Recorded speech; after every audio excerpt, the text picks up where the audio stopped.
she work then after the business college? Yeah. Yeah, she went to work for Frank Gabbs, or no, she went to work for Elmer Shea, and the clerk of the courts, and she worked as one of his clerks for a couple of years. Then when he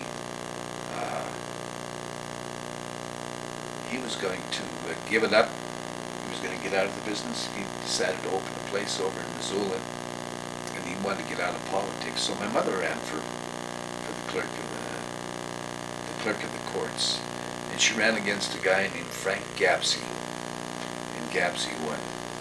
He was a great guy, a decent guy. He used to go out and campaign, and he would tell people, I hope you'll vote for me. And if you don't want to vote for me, vote for a good friend of mine, Ethel Driscoll. I mean, that's the kind of campaigner that killed my mother. She never could say a bad word against him, you know. But then she also worked, following that, she was given the job of law librarian. She was up there for years. It was while she was in the law library that she met Benny Gordon and married him and gave up her job as in the library. I'm having trouble with, I want to juxtapose a lot of these situations, put one in front of the other when it's supposed to be after. Well, did Butter, your dad, get along with your mom's mother pretty well? Oh, God, he worshipped her. Is that right? Yeah. They got along great, and she liked him. She really liked my dad. Well, he must have been pretty close if she was just down the street from the St. Francis and he was playing piano at the St. Francis. Were they close? I'm not sure if that was the same time or not. I'm not sure if that was. This could have been years earlier or something, you know. Danny finds information about the St. Francis. Now that could very easily have been a brothel at one time. I don't know. There wasn't that much importance put on that at that time. It's not like it is today, you know, when people up in arms over this broad that came in here from Reno and wants to contribute something to Butte.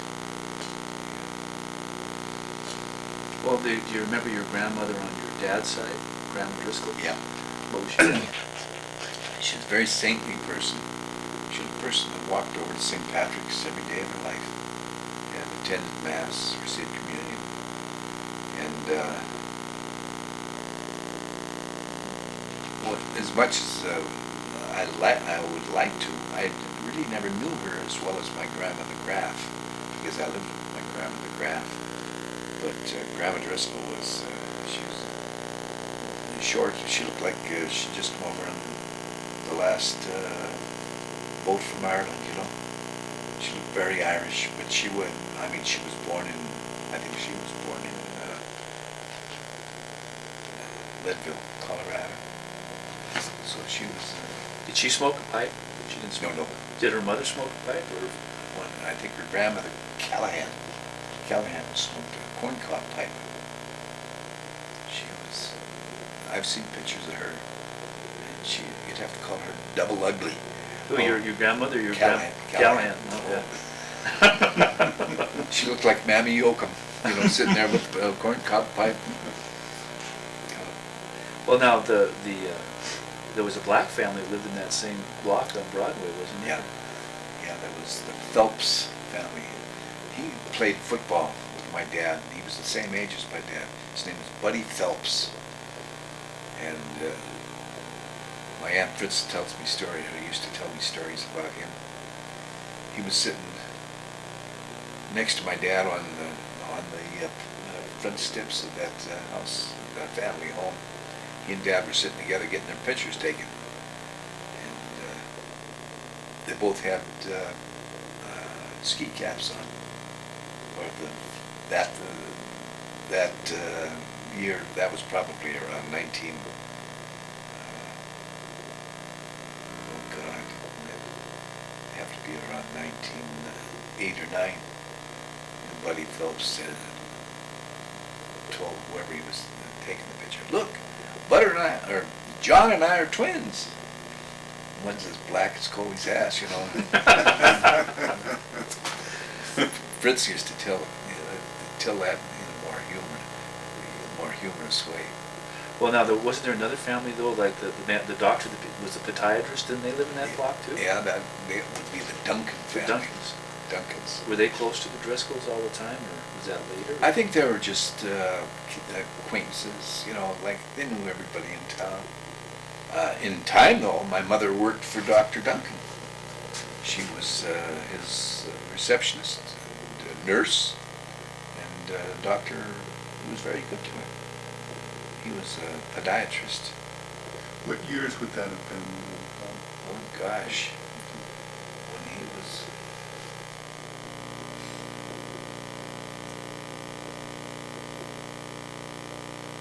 Do you remember that, Mary? Mom worked for a doctor. That was before your dad died? No, this was after. Afterward. Yeah. And before she had remarried. I think this was before she married Bob O'Neill. So it was sometime in the interim there. I don't quite remember what the circumstances were, why she went to work for him, or when. I'm having trouble with my times. Well, now, your dad liked to, on his off time, play piano up in the Silver City Club, didn't he? Was that one of his favorite No, places he to go? didn't have anything much to do with Silver City. The kids, they used to, Silver City was a black club, and they used to let anyone in, kids, as long as they behaved. You had to behave if you went up there. I'd been up there several times. They used to have a couple of pool tables at the top of the stairs, and you'd go through kind of an anteroom into the bar, and the band was set up very closely, and it was the whole thing was no bigger than these two rooms here, you know. But you had to pass the band to get into the tables.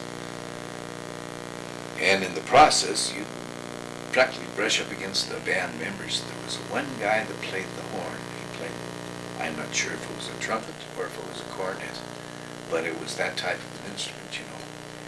And he would get ready and start blowing that darn thing, and his neck would come out like a frog's. I mean, his neck was way out beyond the ears, you know. And the music that would come out of that horn, he played the coolest horn. I've seen another guy on television whose neck did the same thing, and I think his name was Dizzy Gillespie. Yeah, I think it was Dizzy Gillespie. And I wondered at the time if this was the same guy that used to play up at the Silver City. But I don't know. But I'm telling you, it scared me when I saw this man's neck ready to explode, you know, until you heard the music. And all they played was jazz. And they played what was their answer to Motown at the time, I guess. Boy, they could play music. Do you remember your grandfather, John Driscoll? Never knew. Never saw him, to my knowledge. Well, where did you pick up the sense of Catholicism most? From your dad or your grandmother? My mother. Your mother, the convert. Yep. My mother used to get up at 4:30, sometimes 4:30 in the morning, to rouse your dad or Bill or myself to get up and serve Mass. I mean, she hadn't even converted then. Where would you serve Mass? At the Immaculate Conception. In the basement of the school.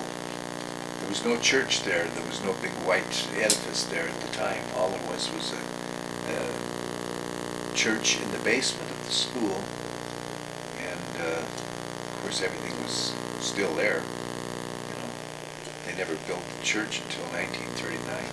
But if your dad wasn't serving Mass, Bill was, or I was, or Bill and I both finally got to be that way, where we'd get up and serve together, you know. And my mother, I think she did it more because she didn't want to be criticized by the rest of the family for not raising her children Catholic. And she did such a good job on us that she became converted herself. She became a Catholic. And she showed the rest of the family where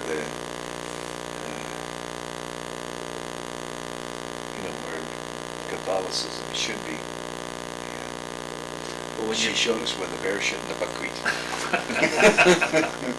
well, but Butter wasn't that religious, or was No, he? he wasn't. He would go to church around Easter. He was an Easter Christian. But he married my mother with that understanding that she raised her kids Catholic. Did you have, what was it like for you to be Butter Driscoll's sons after he died? Did you try to live